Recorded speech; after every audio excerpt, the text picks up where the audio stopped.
प्रिय भक्त वृंद, श्री गुरु महाराज जी कहते हैं, आदमी बहुत सुंदर दिख सकता है, पर एक्सरे क्यों कराया जाता है? क्योंकि उसके अंदर क्या बीमारी है। ऐसे ही स्पिरिचुअलिटी को जानने के लिए, एक्सरे अर्थात भगवान के वास्तविकता को जानने के लिए हमें तीसरे नेत्र की आवश्यकता पड़ती है। प्रिय प्रभु प्रेमी आत्माओं,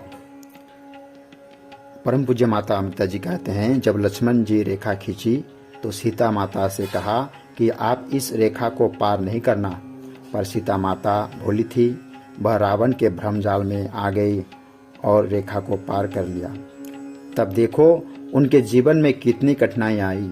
इसी प्रकार गुरु महाराज जी ने जो ज्ञान रूपी लक्ष्मण रेखा खींची है, जो भक्त इस रेखा के अंदर रहेगा वह तो बचा रहेगा, और जो इस रेखा को पार करेगा उसी पर मुसीबत आएगी। इसीलिए हमें उसी ज्ञान का भजन स्मरण करना चाहिए। प्यारे भक्तगण नमस्कार। परम पूज्य श्री गुरु महाराज जी कहते हैं, कोटि जन्म का पंथता पल में पहुंचा जाए।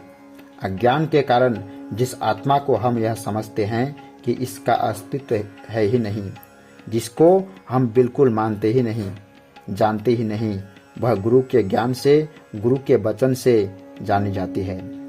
ज्ञान का प्रकाश से वह दिखाई देने लगती है और उसका अनुभव होने लगता है।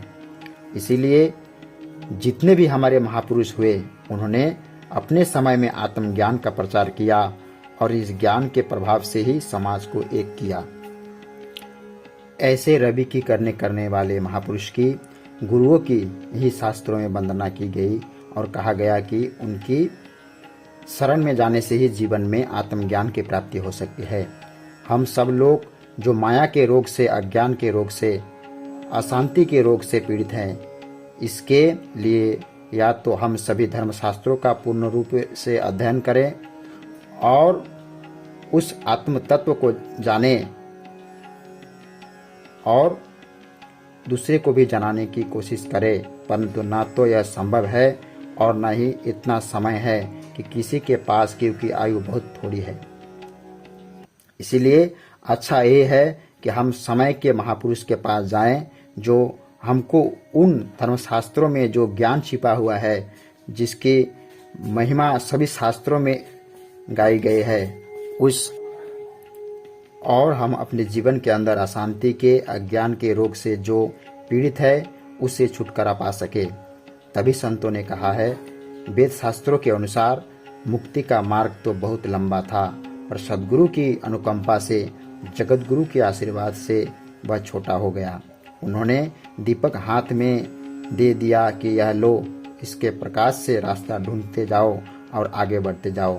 तो इस प्रकार जन्म जन्मांतरों का जो रास्ता है वह सद्गुरु की कृपा से पल भर में तय हो जाता है। इसलिए यह मनुष्य जीवन में गुरु धारण करना अति आवश्यक है। प्रिय साथियों, यह सत्संग श्री सद्गुरुदेव महाराज जी साभार पुस्तक गुरु और शिष्य से लिया गया है। एक आदमी जब किसी खाई में गिर जाते हैं तो उसको बचाने के लिए हम एक रस्सी का सहारा लेते हैं। वह बेसहारा डूबता हुआ आदमी उस रस्सी को पकड़कर उस खाई से निकल जा सकता है।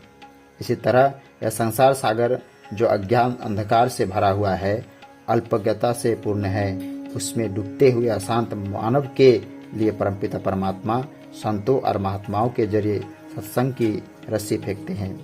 उसके माध्यम से भक्तजन अज्ञान अंधकार से, माया के समुद्र से अपने आप को निकाल लेते हैं।